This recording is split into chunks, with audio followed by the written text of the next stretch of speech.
And this is where our disagreement is sometimes with hardcore ethical. I'm saying some people, you can make a case, an ethical case. To some people, there are some empaths, and sometimes even it's hard to make these cases to empaths, because for them to be able to eat that animal flesh, they've had to create such a mental gymnasium in their head to be able to rationalize the suffering, murder, and enslavement of animals. So and that can be hard. You have to actually kind of take them through a good pedagogy, a good curriculum. But just sort of forcing this stuff in their face, it's not going to work. What I find works better is get people to transition, get people to clean themselves up. That's self-interest. So you're trying to get them to feel for something that they can't yet feel for, especially your garden variety, just average sociopathic type of person. My concept of psychopathism and I know that I'm not using these words in any kind of medical type of way. I'm just using these as in a offhanded kind of way. But the inability to feel empathy, the inability to feel and understand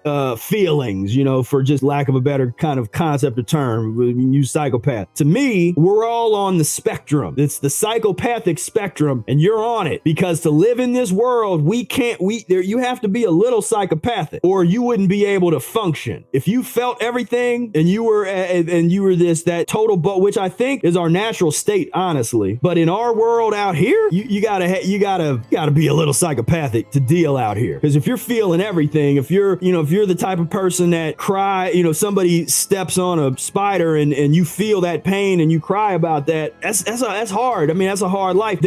But you can put yourself in an environment and around people. You can join the Janus monks, and there's things that you can do to be comfortable if you feel like that. But in this stuff out here, we all got to be a little psychopathic. So the whole point is transition. What I find is with people don't like pain. They don't like being sick. So if you appeal to their self-interest, here's some information that can help you with that cough, help you with that lung problem, help you with that asthma, help you with that inflammation, that elephant foot, help you with whatever that is. Like, here's some information with that self-interest. Then they check out the diet, and something magical happens when you start to apply these principles and you start to clean yourself up. All of a sudden, you start to feel in a way that you've never felt before. You feel the tree, you feel the grass, you feel the squirrel, you feel the deer, you feel the bird. You don't just see them, you don't just hear them. Now you feel them in a new way, and you feel them so deeply that the thought of somebody killing them to eat them makes you mad, sick, disgusted, and congratulations,